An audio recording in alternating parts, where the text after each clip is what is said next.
아버지, 죽은 자 가운데서 우리 구주 예수 그리스도를 다시 살리심으로 저희의 구원을 확증해 주신 은혜를 감사합니다.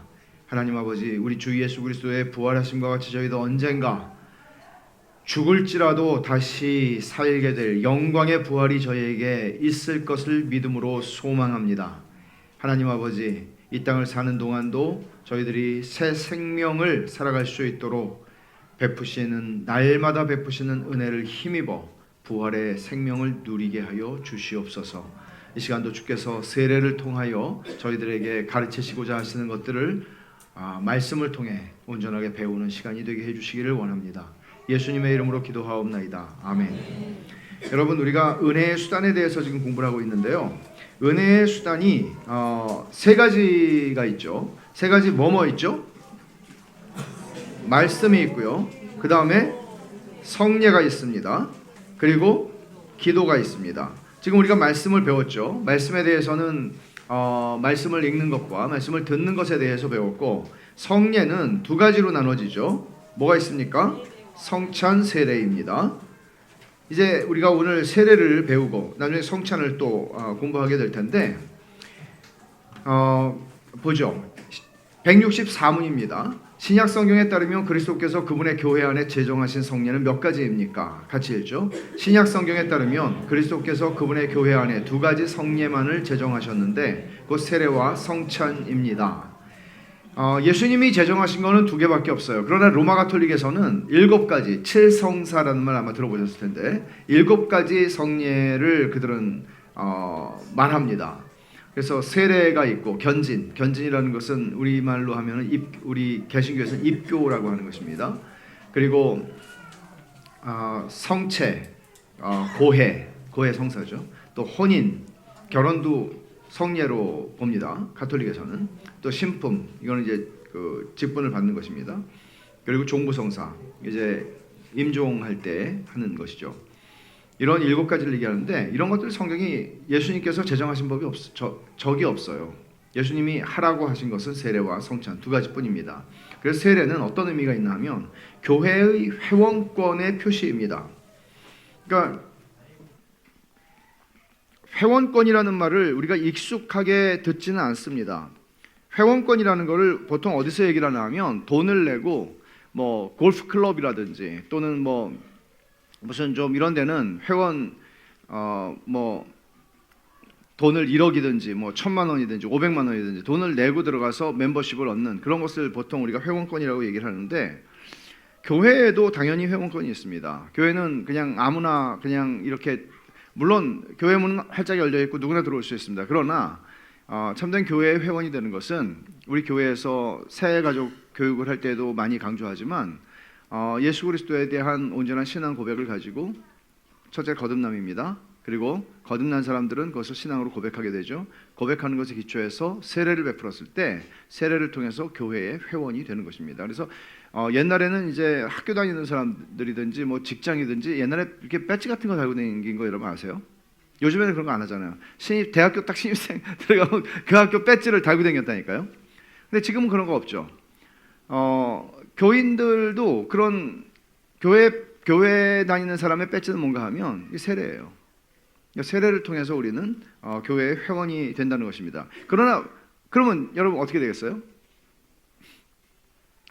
믿음을 전제로 세례를 하는 거잖아요. 믿음을 전제로 세례를 한다는 얘기는 믿음을 고백하는 걸, 우리가 믿음은 보이지 않는 거니까 볼 수 없잖아요. 그러면 믿음을 입술로 고백하는 것을 통해서 그 사람의 믿음의 진정성을 우리가 확인하고 교회가 세례를 베푸는 건데, 고백에 근거해서. 근데 이게 무너져 버렸다는 거죠. 그러니까 이 세례가 무너지면 뭐가 무너지는 거예요? 교회가 무너지는 거예요. 세례를 함부로 하게 되면 교회가 무너지는 거예요. 그래서 이런 문제가 지금 오늘 한국 교회 안에는 만연하다고 볼 수 있습니다. 그래서 성찬은 또 무엇인가 하면, 세례가 회원권이라면 성찬은 뭐라고 그랬어요? 교제의 표시입니다. 그러니까 성찬이라는 것은, 우리는 뭐 교제 그러면 뭐 펠로우십, 뭐 교제한다, 뭐 이렇게 같이 이렇게 코이노니아에서 얘기하는 거, 이런 거 얘기하죠. 코이노니아가 교제라는 뜻이잖아요, 헬라어로. 근데 교제의 근본은 어디에 있나 하면요, 성찬에 참여하는 거예요. 그러니까 왜 옛날에 그런 뭐 밥상 공동체다, 뭐 이런 표현들이 옛날에 했는데 밥상 공동체는 밥을 먹는 거는 여러분 원수하고 먹지 않습니다. 밥을 원수하고는 먹지 않죠. 함께 밥을 먹는다는 얘기는 우리 가운데에 우정이 있고 우리 가운데에 관계가 있다는 거잖아요. 근데 우리가 함께 밥을 먹는데 그 밥은 다른 밥이 아니고 예수 그리스도가 당신의 몸과 당신의 피를 우리에게 주신 것이거든요. 그러니까 우리는 이 상에 참여함으로써 그리스도의 피가 우리 속에 흐르고 있고 그리스도로 말미암아 우리와 당신과 나는 한 형제이고 가족입니다 하는 것을 확인하는 거거든요. 예를 들어 교회가 1000명 정도 되면 이 교인이 1000명이 어떻게 서로 알겠습니까? 모르죠. 그러나 우리 교회 같이 작은 사이즈의 교회는 교회됨을 누리기는 훨씬 더 좋습니다. 1000명보다는요. 그러나 1000명이라고 해서 교회됨을 누리지 못하는 건 아닙니다. 1000명이라고 하더라도 우리가 교회됨이라고 하는 것은 결국 우리가 1000명을 다 알고 다 마음을 주고 사랑할 수는 없잖아요. 우리에게는 어떤 우리가 미칠 수 있는, 우리의 힘이 미칠 수 있는 정도가 있는데 그런 속에서 우리들은 최선을 다해서 서로를 사랑하는 것입니다. 근데 문제는 뭔가 하면 우리를 하나가 되게 하는 것은 그리스도의 피입니다. 우리를 하나가 되게 하는 것은 복음입니다. 그런데 이 안에서 내가 원하는 사람들만 있지는 않잖아요. 그렇지 않아요? 그러니까 야 진짜 저 사람은 별로다 이럴 수 있잖아요. 사람이 참 안 맞는다. 근데 그런 것들에 대해서 우리는 어떤 방식으로 태도를 취해야 하는가? 이거는 성찬이나 세례를 통해서 우리에게 이 교훈은 굉장히 중요한 교훈들이 우리에게 주어져요. 만약에 복음이 우리의 공감대가 되지 않는다면 교회가 아니죠. 그러니까 교회에 와서조차도 나하고 수준이 맞는 사람을 만나서 난 얘기를 해야 되고, 교회에 와서조차도 나하고 좀 뭔가 공동의 관심사가 있는 사람, 뭐 낚시 얘기를 하러 교회로 오는 거 아니잖아요. 골프 얘기를 하러 교회 오는 거 아니잖아요. 나하고 취미생활이 같은 사람들을 만나기 위해 교회로 오는 게 아니잖아요. 교회는 그리스도의 몸이거든요.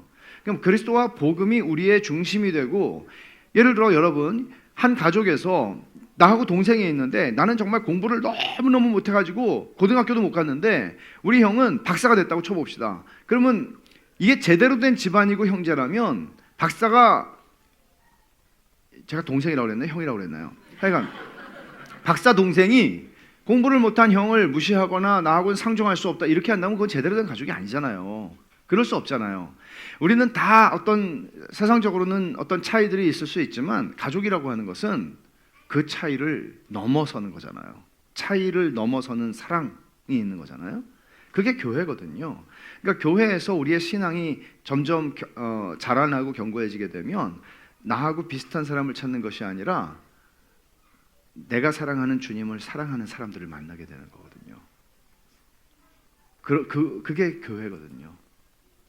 근데 그런 면에서는 우리 모두가 배지를 달고 있다면 그거를 해야 되는 거예요. 그래서 165문을 보시면 세례는 무엇입니까? 같이 한번 읽어보겠습니다. 세례는 신약의 성례로 그리스도께서 성부와 성자와 성령의 이름으로 물로 씻도록 정하여 주신 것인데, 이는 우리가 그리스도에게 접붙임 받는 것과 그분의 피로 죄사함 받는 것과 그분의 성령으로 중생하는 것과 양자가 되는 것과 영원한 생명으로 부활하는 것에 대한 표와 인이 되게 하신 것입니다.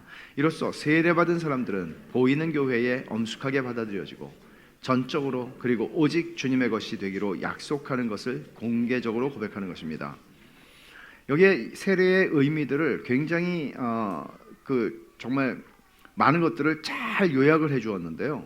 첫 번째, 신약의 성례로서 그리스도께서 성부와 성자와 성령의 이름으로 물로 씻도록 정하여 주신 의식이다. 신약에 주어진 성례라는 것은 구약에 주어진 성례가 있죠. 그거 뭐예요? 할례입니다. 언약의 표로서 준 것이죠. 그러나 신약의 성례로 예수님께서 세례를 성부와 성자와 성령의 이름으로 세례를 베풀라. 세례라고 하는 것은 죄 씻음을 받았다고 하는 것에 대한 표시인데요. 성부와 성자와 성령의 이름으로 한다는 것은 죄사함의 권세가 있는 것은 목사도 사제도 아니고 하나님이십니다. 성부와 성자와 성령의 이름으로 세례를 베풀라고 하셨고, 이것은 에베소서 5장 26절에 보면 그리스도께서 물로 씻어 교회를 거룩하게 하셨던 것처럼 남편들이여 아내들을 위하여 자신을 주라, 그 말씀을 하시는 거거든요. 그러니까 물로 씻어서 거룩하게 하셨다, 교회를. 그 세례를 염두에 두고 바울 사도가 하는 말씀이죠. 근데 세례의 방식에는 여러 가지 방식이 있습니다. 우리가 사용하는 방식, 그러니까 침례라고 하는 세례의 방식은 사실 성경에서 하나님께서 주님께서 어떻게 하라고 말씀하시진 않았는데, 침례는 물에 쑥 잠그는 것이죠. 그러나 이제 침례교회 같은 경우는 세례를 약식이라고 생각을 해요. 우리가 뿌리는 세례 말이죠. 그러니까 뿌리는 세례를 만약에 우리가 받았는데요, 여러분이 장로교회에서 참된 신앙을 가지고 세례를 받으셨어요. 그리고 어찌어찌 하다가 뭐 이민을 갔다든지 뭐 어떻게 해가지고 주변에 장로교회가 없고 침례교회가 있어서 침례교회를 가시게 되었습니다. 그럼 침례교회에서 여러분에게 세례를 다시 받으라고 할까요, 안 할까요? 합니다. 다시 받아야 합니다. 왜냐하면 뿌리는 세례는 세례가 아니라고 보기 때문입니다. 그러면 이것은 합당한 것일까요? 그렇진 않습니다. 말하자면 성경에서 세례를 베풀라고 주님이 말씀하셨을 때, 세례를 베풀 때 이렇게 하라, 반드시 머리카락 한 올도 물 위로 올라오지 않게 하라든지 다 잠궈라 그렇게 요구하신 거는 아니에요. 근데 이제 예를 들어서요, 러시아에도 침례교회가 많이 있지만, 소련 옛날에, 근데 추운 지방에서 침례를 한다는 것은 굉장히 쉽지 않은 일이죠. 알래스카에 있는 교인들은 침례 받으려면 이제 불 막 떼놓고 그 전날부터 해야 되잖아요. 그래서 저는 이렇게 침례 이제 이렇게 하는 거예요. 장로교회에서는 침례 방식으로 침례교인이 우리 교회에 만약에 오시게 되면 어떻게 될까요? 세례를 다시 받으라고 할까요? 그렇지 않죠. 유효한 것입니다. 그러니까 세례의 양식, 어떤 식으로 세례를 받느냐 하는 것은 중요하지 않은데 의미는 중요하죠. 참된 신앙 고백을 가지고 하느냐 하는 것이죠. 그래서 이제 이런 게 있고요. 세례도 이제 뭐 물을 뿌리는 것도 있고 물을 붓는 것도 있습니다. 저는 개인적으로는 침례를 할 수 있으면 좀 더 좋다고 봐요. 그래서 날이 좋으면 좀 이렇게 좀 대기시켰다가 저기 어디 여기 어디 뭐 없나요? 호수에 가서 혹은 어디 무슨 강에 가서 했으면 좋겠다는 생각도 하고, 예배당이 좀 여유가 있으면 침례교는 그 침수탕이 있거든요. 욕조처럼 만들어낸 간이도 있고 아예 건축을 할 때 넣기도 하는데 그것도 저는 좋다고 생각합니다. 아까 제가 세례에 대한 의미를 설명할 때 조금 그 방식이 절대적으로 중요한 것은 아니지만 그런 의미가 있다는 걸 말씀드렸잖아요. 그 다음에 그리스도에게 접붙임 받음의 표와 인이다. 그리스도와 접붙임 받는다는 것은 생명적 관계를 그리스도와 맺게 되는 것이죠. 그러니까 그리스도의 생명이 나에게 주어진다는 것을 의미하는 것입니다. 접붙인다는 게 그런 거잖아요. 가지를 생명적 연합이 일어난다. 그 다음에 그분의 피로 죄사함 받음의 표가 인이다. 그러니까 물이라고 하는 것은 씻음을 의미하는 거잖아요. 근데 물이 상징하는 것 자체는 그리스도의 피를 상징하는 것입니다. 그리스도의 피로 죄 씻음을 받는다는 것이고, 믿음으로 세례를 받는 사람은 당연히 죄사함의 확신을 얻게 됩니다. 세례를 통해서 성령으로 중생한 것에 대한 표와 인입니다. 디도서 3장 5절은 잠깐 찾아보시면 좋겠는데, 세례를 받아서 중생하는 게 절대로 아닙니다. 그리고 세례 자체가 어떤 구원의 효력이 있는 것도 아닙니다. 그러나 여기 디도서 3장 5절에서 어떻게 설명하는지를 주목하면, 우리를 구원하시되 우리가 행한 바 의로운 행위로 말미암지 않고 오직 그의 긍휼하심을 따라 중생의 씻음과 성령의 새롭게 하심으로 하셨다. 중생의 씻음, 씻음의 중생이 아니고요, 중생의 씻음. 그러니까 중생을 한 사람에게 씻음의 세례를 베푼다는 것을 지금 이야기하는 것입니다. 그리고 양자됨에 대한 표와 인이라고 했는데요, 이것도 한번 찾아보십시오. 갈라디아서 3장 26절과 27절입니다. 너희가 다 믿음으로 말미암아 그리스도 예수 안에서 하나님의 아들이 되었으니, 당연히 딸들도 포함이 되는 얘기입니다. 이 아들은 너희가 다 믿음으로 말미암아 그리스도 예수 안에서 하나님의 아들과 딸이 되었으니 누구든지 그리스도와 합하기 위해 세례를 받은 자는, 여기서도 합한다는 표현 쓰잖아요. 세례를 받은 자는 다 그리스도로 옷 입었느니라. 그러니까 이 옷 입었다는 표현도 무슨 얘기예요? 옷이라는 것은 과거에 그 신분을 상징하는 것이죠. 예를 들면 지금도 인디아나 이런 나라에 가면 그 사람이 어떤 계급에 속한 사람인지가 그들이 입는 옷을 통해서 표현이 된다 그러잖아요. 그러니까 우리가 지금이야 무슨 옷이든지 우리가 다 입을 수 있지만 그 사람의 신분을 상징하는 것입니다. 옷은 그런 의미에서 그리스도의 자녀가 되었다, 그리스도로 옷 입었다, 그리스도의 아들이 되었다 하는 것을 세례를 통해서 지금 얘기하고 있는 것이죠. 그러니까 세례를 통해서 우리는 저 사람은 그리스도께 속한 사람이구나, 하나님의 아들이구나, 딸이구나 하는 것을 확인하게 된다는 것이죠. 영원한 생명으로 부활하는 것에 대한 표와 인이라고 얘기합니다. 아까 우리가 로마서 6장 5절을 읽었는데 우리가 새 생명 가운데 행하게 하려 함이라. 그것은 죽기 전에도 이미 새 생명 가운데 행하는 것이죠. 그리고 새 생명 가운데 행하는 사람들은 결국 그리스도의 부활의 사건처럼 죽은 다음에 부활하게 될 것을 인치는 것, 도장 찍는 것이 세례다. 또 보이는 교회에 받아들여지는 의식이다. 보이는 교회는 무엇입니까? 베시샬롬 교회입니다. 베시샬롬 교회는 보이는 교회입니다. 그러나 보이지 않는 교회가 있습니다. 이것은 우주적인 교회입니다. 모든 하나님의 택한 백성들의 교회입니다. 그러나 나는 우주적인 교회에는 속하지만 보이는 교회는 너무 문제가 많으니까 보이는 교회는 나는 별로 속하고 싶지 않아 라고 할 수는 없습니다. 보이는 교회에 속한 사람이 보이는 교회에 속하지 않은 사람이 보이지 않는 교회에 속하지 않습니다. 교회는 비록 이 땅의 교회는 불완전하지만, 그리고 알곡과 가라지가 함께 모여 있지만, 그리고 이런저런 문제들이 일어나지만 하나님은 이 보이는 교회 속으로 당신의 백성들을 부르십니다. 그러니까 우리는 고린도전서 12장 13절 한번 찾아보죠.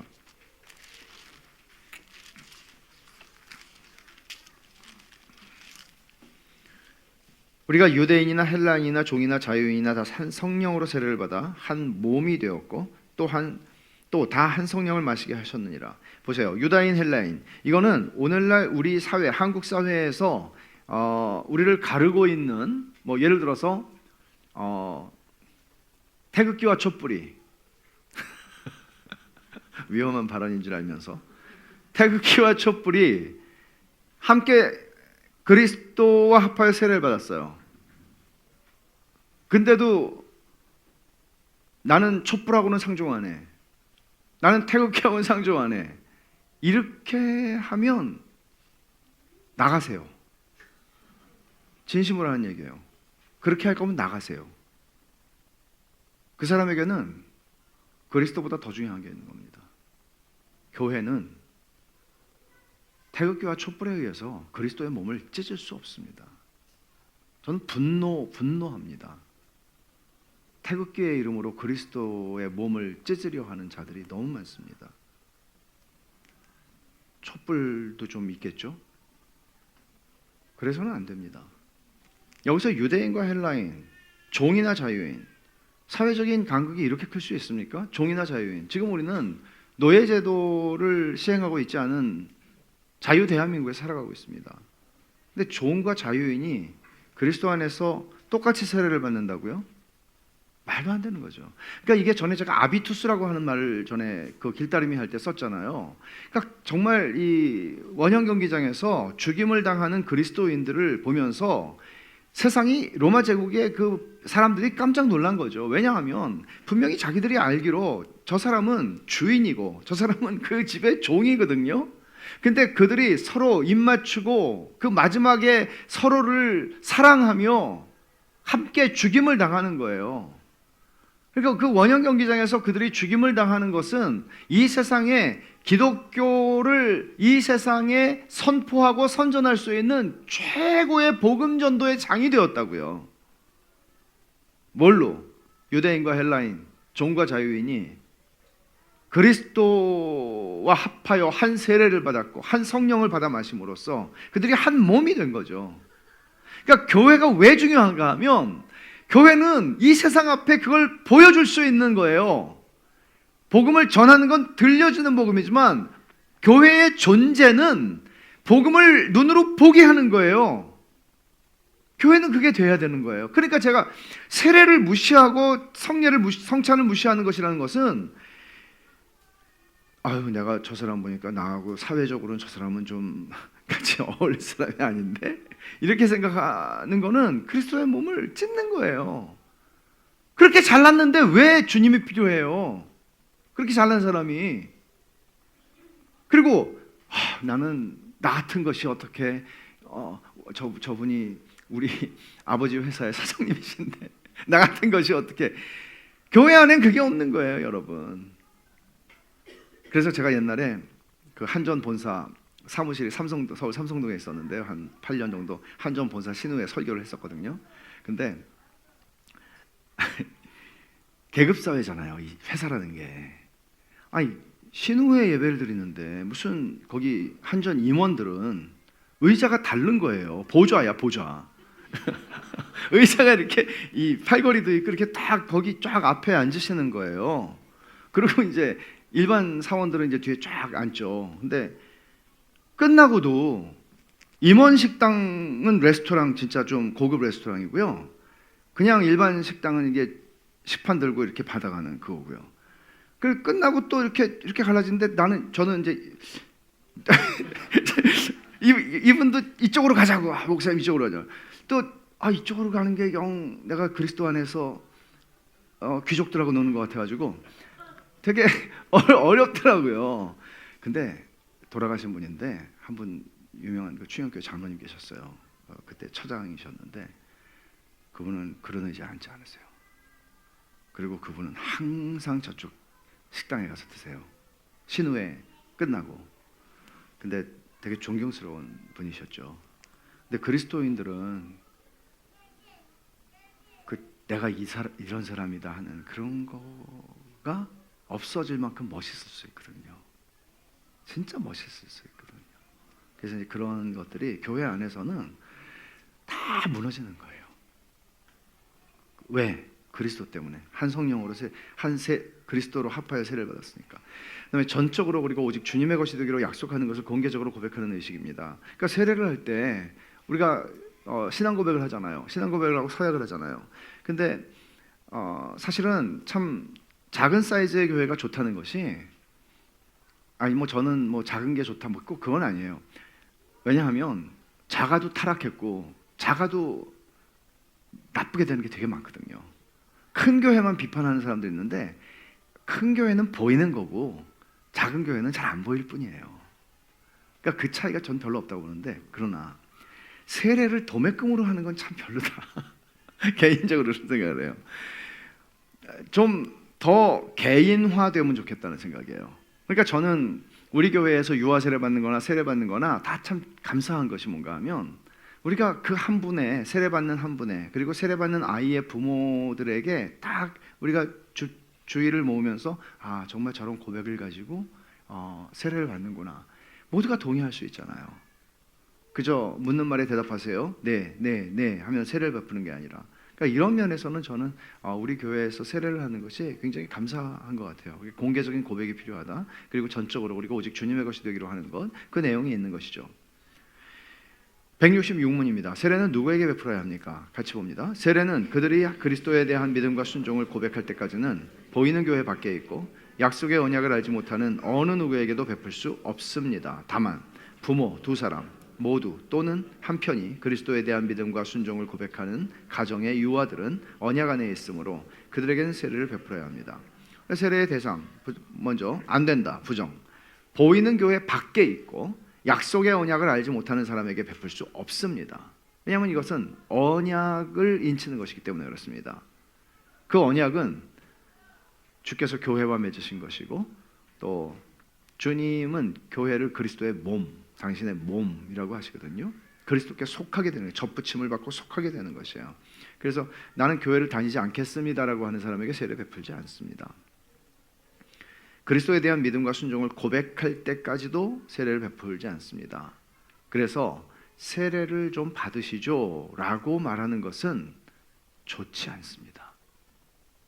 그러니까 교회를 다니신 지 3년이나 되었는데 세례를 좀 받으시죠 라고 말하는 것은 합당하지 않습니다. 그러나 아까도 말씀드린 것처럼 성찬할 때 우리는 이 성찬에 참여하기를 간절히 원해야 되고, 우리가 정말 하나님의 구원받은 백성으로 살아가기를 원한다면, 그렇지 않다면 왜 교회에 있겠습니까?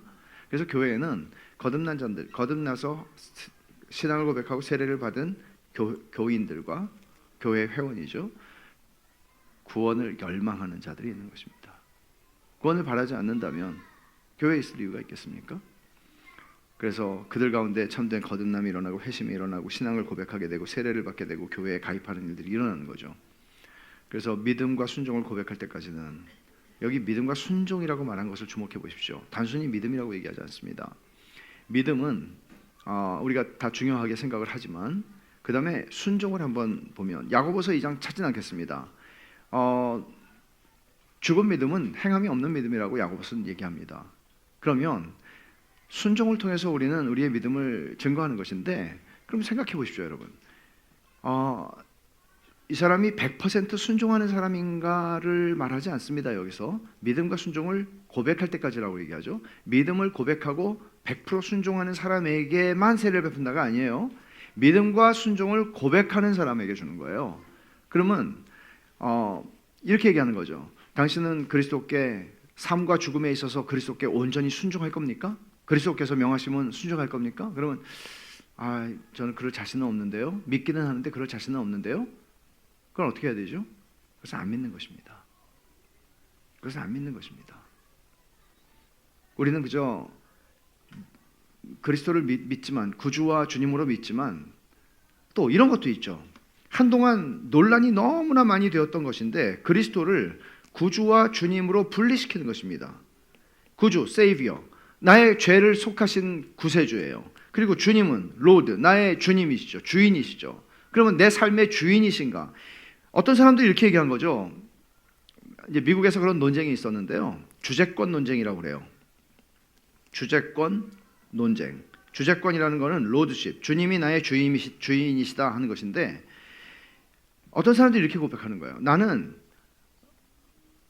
15살 때 예수님을 나의 구주로 영접했습니다. 그러나 30살이 되어서야 나는 예수님을 나의 인생의 주인으로 영접했습니다. 이렇게 얘기를 하는 거예요. 그러면 15살에는 구주로 영접했고 30살에는 주님으로 영접했어요. 그러면 이 사람이 20살에 죽었으면 어떻게 됐을까요? 불가능한 거예요. 구주로 영접하고 주님으로 영접하는 것이 분리될 수가 없어요. 그러면 이 사람이 이렇게 고백을 하는 것은 15살에 구주로 영접했지만 내가 30살이 돼서 은혜를 크게 받고 드디어 내가 하나님 앞에 정말 제대로 살아가기 시작했다, 뭐 이런 얘기를 하는 것 같아요. 근데 15살에 이 사람이 거듭난 것인데 그런 미미한 은혜 속에서 살아가다가 30살에 큰 은혜를 받은 것인지, 아니면 15살에 받은 것이 그냥 진짜 거듭나는 은혜가 아니라 그냥 어떻게 하다가 그냥 좀 눈물이 찔끔 난 것인지, 그러다가 30살에 진짜 거듭나는 은혜를 입은 것인지 우리는 그 사람 판단할 수 없습니다. 그러나 분리할 수 없습니다. 그리스도를 구주와 주님으로. 그러기 때문에 예수 그리스도를 나의 구주로 믿습니다. 그리고 나는 그분이 나의 주인이시기에 그분께 내 삶의 모든 영역에서 순종하겠습니다가 이 고백이 없으면 그리스도인이 아니라니까요. 긍정입니다. 이제 이런 사람에게는 줄 수 있다. 믿는 사람에게는 당연히 주지만 유아들, 어린아이들, 자기들의 믿음을 이해할 수 없고 믿음을 고백할 수 없는 아이들에게, 부모 중 한 사람이라도 그리스도에 대한 믿음과 순종을 고백하는 가정의 유아들에게는 베풀 수 있습니다. 왜냐하면 창세기 17장 7절에 하나님께서 아브라함에게 할례를 명하시면서 할례의 언약을 주실 때 너의 자녀들에게도 할례를 베풀라고 명령하시거든요. 할례 언약의 범위 안에 자녀들을 포함시키셨어요, 하나님께서. 신약의 성례인 세례는 할례 언약의 연결입니다. 연속성이 있습니다. 그래서 골로새서 2장 11절을 한번 보십시오. 여러분, 이런 사실 이게 세례나 성례나 뭐 성찬이나 이런 것들이 너무나 기본적인 개념들임에도 불구하고 여러분들 이게 선명하게 이해를 하셔야 돼요. 그러지 않으면 온갖 무슨 신천지든 뭐든 뭐 별소리를 다 해도, 말도 안 되는 소리를 해도 다 이게 휩쓸릴 수가 있어요. 제가 보면 이분은 신천지에 가서 헷갈릴 뿐이 아닌데 그렇게 또 가서 헷갈리는 분들이 있어요. 왜 그런가 하면 지식이 선명하지가 않으면 그래요. 성경이 가르치는 것이. 자, 여기 골로새 2장 11절에 보면은 또 그 안에서 너희가 손으로 하지 아니한 할례를 받았으니, 손으로 하지 아니한 할례, 할례는 손으로 했잖아요. 근데 곧 육의 몸을 받는 것이요 그리스도의 할례니라. 그러니까 그리스도의 할례라고 얘기하는 게 세례를 얘기하는 거거든요. 그래서 구약에 하려는 신약의 세례로 연결됩니다. 167문을 보면 우리는 세례를 어떻게 더 온전하고 의미 있게 할 수 있습니까? 이 질문을 가만히 생각해 보세요. 세례가 이미 온전한 것인데 우리가 더 온전하고 의미 있게 할 수 있다고요? 답을 한번 읽어보죠. 꼭 필요하지만 매우 등한시한 세례를 더 온전하고 의미 있게 하는 의무는 평생 행해야 하는데 특히 유혹을 받을 때와 다른 사람들이 세례를 받는 자리에 우리가 참석했을 때 행해야 합니다. 세례의 본질, 그리스도께서 세례를 제정하신 목적, 세례를 통해 주어지고 보증된 특권과 혜택, 그리고 세례받을 때 행한 엄숙한 서약을 진지하고 감사하게 숙고함으로써 행해야 합니다. 또 우리가 죄악으로 더럽혀져 있다는 것과 세례를 통해 받는 은혜와 세례받을 때 했던 약속에 우리가 미치지 못하고 오히려 반대로 행하고 있음을 생각하고 겸손하게 행해야 합니다. 또 이 성리 안에서 우리에게 보증된 죄사함과 다른 모든 복에 대한 확신에 이르기까지 장성함으로 해야 합니다. 또 그리스도와 합하기 위해 세례를 받은 우리는 죄를 죽이고 은혜를 소생시키기 위하여 그리스도의 죽음과 부활에서 힘을 얻음으로써 행해야 합니다. 또 믿음으로 사는 것과 그리스도께 자신들의 이름을 드린 자들로서 거룩하고 의로운 삶을 사는 것과 한 성령으로 세례를 받아 한 몸을 이룬 자들로서 형제 사랑하는 것을 노력함으로써 행해야 합니다. 모든 신자에게는 평생 세례를 더 온전하고 의미 있게 해야 할 의무가 있는데 여기 답에서 말한 것처럼 그게 등한시되고 있다는 게 문제예요.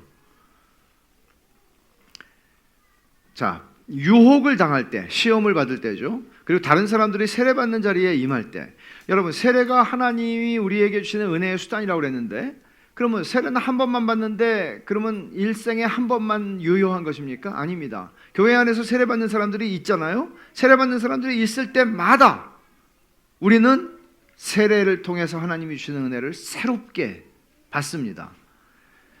내가 받은 세례의 의미를 생각하는 것이죠. 마틴 루터가 아까 말씀드린 것, 나는 세례받은 신자다라고 얘기한 것처럼 그것을 선언하는 거예요. 세상을 향해서. 여러분 가운데 유혹이 있을 때 마귀를 향해서 나는 세례받은 신자다, 저리 꺼져라 라고 얘기하는 거예요. 그러니까 여러분이 유혹을 받을 때 혹은 다른 사람들이 세례를 받을 때, 그럴 때 여러분들은 세례를 통해서 하나님이 우리에게 주시는 은혜를 누릴 수 있습니다. 두 번째, 세례의 본질, 그리스도께서 세례를 제정하신 목적, 세례를 통해 주어지고 보증된 특권과 혜택, 그리고 세례받을 때 행한 엄숙한 서약을 진지하고 감사하게 숙고함으로써 그리스도와 함께 죽고 그와 함께 살았다는 것을 다시 한번 그 의미를 생각하는 것입니다. 그러니까 세례받을 때 서약을 하잖아요. 저는 우리 교회에서는 세례받을 때 물론 서약을 하지만 서약을 세례받는 사람이 하기 전에 신앙 고백을 써서 읽으라고 합니다. 이게 좀 때로는 어떤 사람들에게는 좀 무리하다고 느껴질 수 있을지도 몰라요. 굉장히 내성적이고 어떤 이런 걸 하기 힘든 분들도 있을 수 있지 않습니까? 그런데 이 신앙 고백이 참 중요한 것은 물론 서약도 중요합니다. 그 내용을 자기가 썼으니까 그거를 때때로 읽어볼 수 있잖아요. 그러면서 내가 이런 마음으로 세례를 받았지. 결혼식을 할 때도 우리가 서약을 하지만 그 서약을 한 내용을 다시 생각하는 겁니다.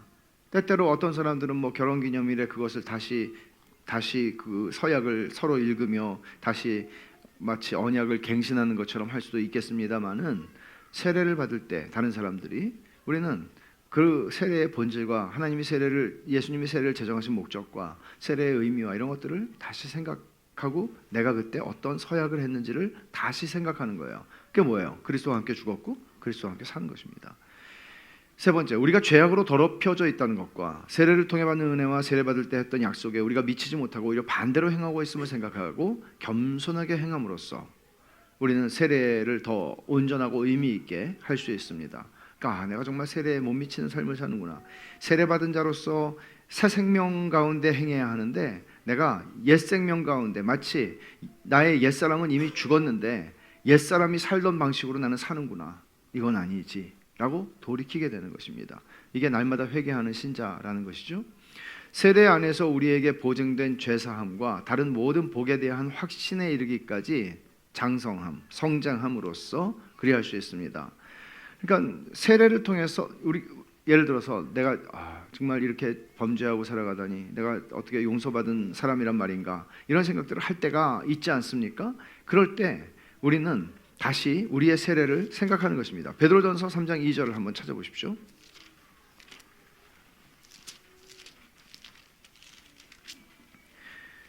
너희의 두려워하며 정결한 행실을 베드로전서 3장 21절이요. 물은 예수 그리스도께서 부활하심으로 말미암아 이제 너희를 구원하는 편이 세례라. 이는 육체의 더러운 것을 제하여 버림이 아니요 하나님을 향한 선한 양심의 강군이라. 여기 육체의 더러운 것을 제하여 버리는 게 아니다. 이 말은 무슨 말인가 하면 세례를 받았다고 해서 이 사람이 습관이나 모든 면에서 육체적인 행실에서 새롭게 싹 바뀌는 게 아니라는 얘기예요.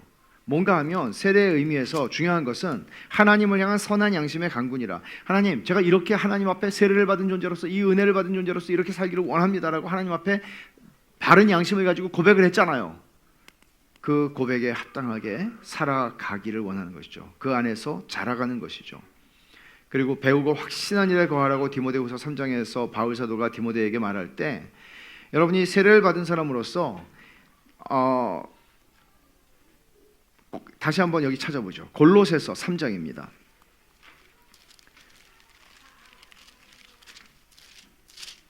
아까 제가 몇 번 설교할 때 말씀을 드렸지만 골로새 3장 1절을 보면, 그러므로 너희가 그리스도와 함께 다시 살리심을 받았으면, 이게 무슨 말이에요? 그리스도와 함께 다시 살리심을 받았다는 얘기는 우리가 거듭났고 신앙을 고백했고 세례를 받아서 그리스도와 합하여 하나가 되었죠. 그리스도의 부활과 또 하나가 되었죠. 다시 살리심을 받았다면, 세례를 받았다면 위의 것을 찾으라. 거기는 그리스도께서 하나님 우편에 앉아 계시느니라. 위의 것을 생각하라. 땅의 것을 생각하지 말라. 이는 너희가 죽었고 그리스도와 함께 죽었고 너희 생명이 그리스도와 함께 하나님 안에 감추어져 있어. 그러니까 너희들은 이제는 하늘에 속한 사람이야. 그리고 하늘에 속한 사람답게 너희들은 위의 것을 바라보고 생각하고 추구하고 살아가야 돼. 4절에 우리 생명이신 그리스도께서 나타나실 그때 너희도 그와 함께 영광 중에 나타날 거야. 부활의 소망을 우리는 그리스도에게 둔다고 얘기를 하는 것이죠. 그러니까 이런 이 일에서 세례를 받은 사람으로서 자라가는 것입니다. 자라가야 하는 것입니다. 그리고 이 다섯 번째, 죄를 죽이고 은혜를 소생시키기 위해 그리스도의 죽음과 부활에서 힘을 얻음으로써, 그러니까 죄를 죽이고 은혜를 소생시키는 거. 하나는 죽이는 거죠. 회개하는 거예요. 그리고 은혜를 소생시키는 거예요. 용서의 은혜를 경험하는 거예요. 날마다 이걸 해야 되는 것이죠. 믿음으로 살기를 힘쓰므로써, 디모데전서 6장 12절이나 디모데후서 4장 7절에서는 바울은 믿음의 싸움을 싸우라고 얘기를 합니다. 싸움입니다. 그냥 저절로 이렇게 그냥 저절로 가지 않습니다. 싸우라는 얘기는 우리의 본성을 거스려야 된다는 얘기죠. 그 본성은 뭐예요? 죄성이에요. 잠언에서 말하는 좀 더 자자, 좀 더 눕자, 좀 더 졸자 하니, 그거는 좀 더 자면은 좋잖아요. 달콤한 잠을 잘 수 있잖아요. 그러나 내가 기도할 시간을 얻기 위해서, 내가 하나님 만나기 위해서 우리는 그 일을 해야 되는 거죠. 믿음의 싸움을 싸워야 됩니다. 믿음의 싸움을 싸우지 않는다면 어떻게 세례를 받았다는 것이 그저 내 기억 속에서 가물가물하지 무슨 의미가 있겠습니까? 그리스도께 자신들의 이름을 드린 자들로서, 그러니까 내 이름을 그리스도께 드린 거예요. 이제 그리스도의 이름을 가지고 사는 그리스도인이 된 것이죠. 거룩하고 의롭게 삶을 통해서 복음에 합당한 삶을 살아가고, 이렇게 함으로써 우리는 세례를 더 온전하고 의미 있게 만들어가는 것입니다. 또 한 성령으로 세례를 받아 한 몸을 이룬 자들로서 형제 사랑하는 것을 노력함으로써, 그러니까 형제를 사랑하는 이유는 뭐죠? 저 사람이 나하고 뭐가 맞으니까가 아니고요. 한 주를 섬기는 나의 형제이기 때문에 저 사람을 사랑할 때 우리는 세례의 의미를 우리 안에 더 경험하고 강화하게 되는 것입니다. 당연한 일입니다. 그리고 공개적인 고백은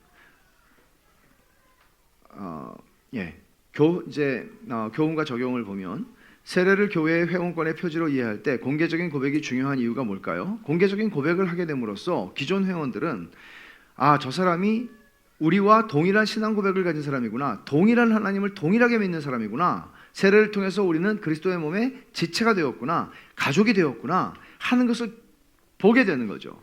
만약에 이걸 세례를 제가 그냥 그 집에 신방 가가지고 물을 뿌려서 그냥 주는 세례를 한다면 그 사람이 우리의 가족이 됐다는 걸 어떻게 알 수 있습니까?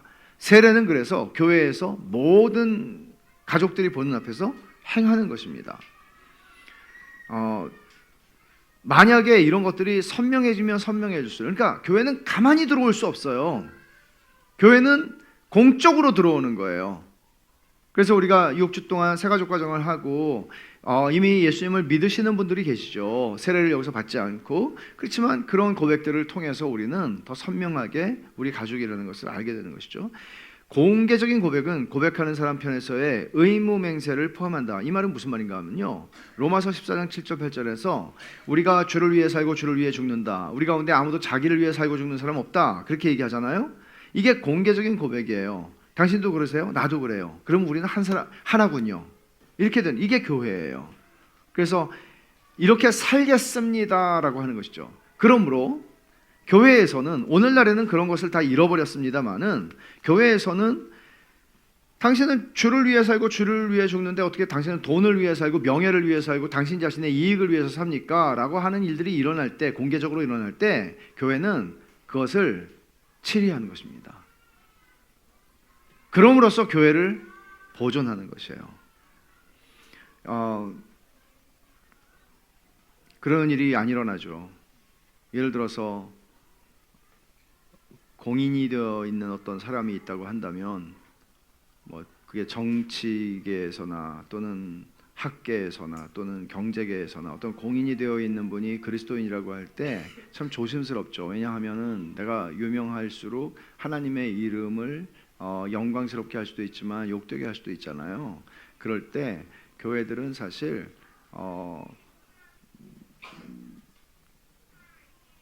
치리를 하게 되는 일들이 있는 건데, 되게 이게 어려워요. 보면 어떤 정치인들을 보면은 저 사람은 되지도 않는 거짓말들을 수도 없이 많이 함에도 불구하고 어느 교회 장로거든요.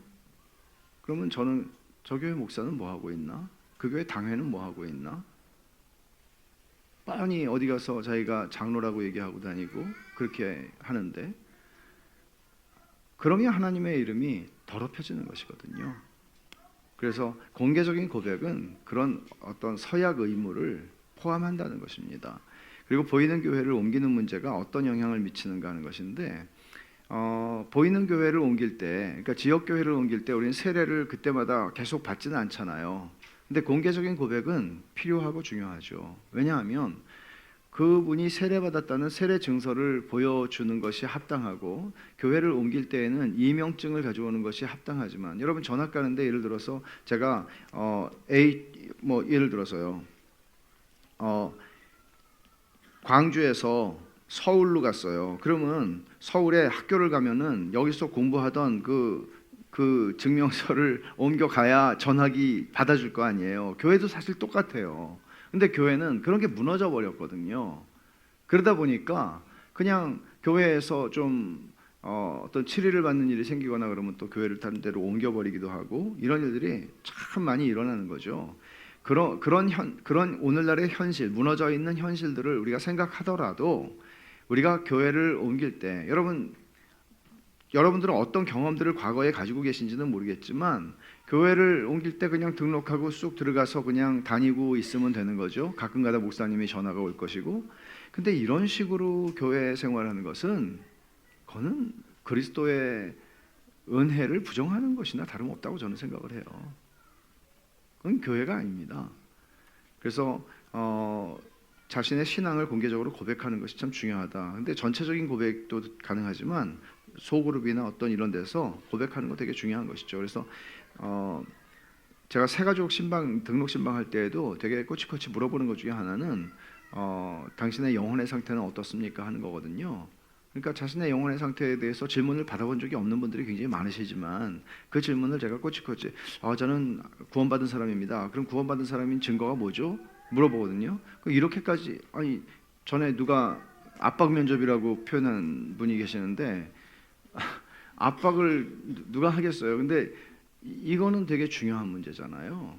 그래서 저는 뭐 오래 그냥 신앙생활을 했고 그냥 교회 잘 다니겠습니다, 이렇게 되는 건 아니라는 거죠. 그래서 확인을 하고 또 확인이 잘 안 되면 그걸 확인할 수 있는 기회를 드리고 또 나는 아직 거듭나지 않았습니다 하면 그분이 거듭날 수 있도록 기도하면서 도와드리고 하는 것이 합당한 것입니다. 결혼식에서 공개적인 서약과 어떤 유사점이 있는가? 결혼식에서도 우리가 공개적인 서약을 하는데 결혼식도요 하객들이 그냥 축하하러 온 게 아니고요 증인이거든요. 원래 개념이 증인이에요. 그래서 남편이 자꾸 그 서약을 안 지켜요. 예를 들어서 그러면 증인으로 여러분이 너 그때 네 아내를 뭐 죽이 되든 밥이 되든이 아니고 뿌리가 되도록 뭐 죽든지 살든지 병들든지 가난하든지 뭐 사랑한다고 약속했잖아. 서약했잖아. 공개적으로. 어떻게 이렇게 해? 그렇게 해서 말 들을 사람 하나도 없겠지만 중요한 겁니다. 유아 세례를 받은 사람들의 공개적인 신앙 고백도 중요해요. 입교를 할 때 그냥 대충 가는 게 아니고 입교할 때 주님의 상에 받기 위해서 너희들은 부모의 신앙 고백을 통해서 부모들도 4주 동안 공부를 하고 너희들이 유아 세례를 받았는데 이제 너희가 직접 이제는 신앙을 고백하게 되는 이제 뭐 중학교 1학년, 2학년 됐을 때 너희들이 이제 우리의 믿음의 도리를 다 배워야 돼. 그러니까 그거를 배우고 나서 입교를 하는 것. 그래야 이 성찬에 참여할 때 성찬의 의미가 무엇인지를 알고 참여할 수 있잖아요. 그러니까 입교의 시간에 공개적인 신앙 고백을 하는 것 되게 중요한 것입니다. 교회의 멤버십, 교인됨이죠. 회원권과 세례의 중요성은 아무리 강조해도 부족함이 없습니다. 오늘날에는 이런 문제가 가장 사실은 교회의 가장 심각한 문제는 멤버십입니다. 그래서 이 멤버십 문제를 저는 강조를 많이 하는 편인데 해도 사실은 이게 어려운 일이죠. 그래서 멤버십은 이거예요. 나는 주님을 믿습니다. 주님께 헌신합니다. 당연하고 나는 교인들을 사랑하고 교인들에게 나를 헌신하겠습니다. 이게 멤버십이에요. 이것을 여러분 기억하셔야 돼요. 아까 세례에서 갈라디아서에서 읽은 말씀처럼 유대인이든 헬라인이든지 저 사람 헬라인이라 나는 저 사람을 상종할 수 없습니다. 나는 저 사람이 종이기 때문에 나는 부유한 주인인데 나는 저 사람하고 상종할 수 없습니다. 그렇게 갈 수 없거든요. 다 한 성령을 받아 마셨고 다 그리스도의 이름으로 그리스도와 합하여 세례를 받은 사람들이거든요. 그래서 여러분 이런 부분에서 자기를 부인하고 그냥 신앙생활을 해야 되는 겁니다. 그렇게 정말 교회가 되었으면 좋겠다. 저는 정말 제 간절한 기대와 꿈은 주님 우리가 교회가 되게 해주십시오.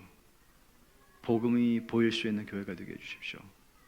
우리가 이 세상에 개인주의의 세례를 듬뿍 받고 살아가는 이 시대에 교회가 되게 해주십시오. 그래서 이 세례의 의미, 이 모든 것들을 제대로 배우면 우리는 세상의 방식으로 교회 생활을 할 수 없는 것입니다. 기도하겠습니다. 하나님 아버지 감사합니다.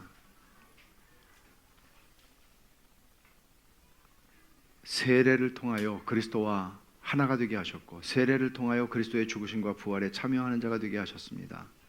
하나님 아버지, 저희가 다 그리스도와 합하여 세례를 받는 것이고 한 성령을 마시는 교회입니다. 하나님 아버지, 이 세상의 모든 장벽들이 다 무너지고 오직 복음 안에서 하나가 되고 복음 안에서 사랑하고 복음이 말로만이 아니라 저희의 삶과 존재로서 공동체의 존재로서 이 세상 앞에 힘있게 증거되는 그런 은혜를 허락하여 주시옵소서. 예수님의 이름으로 기도하옵나이다. 아멘.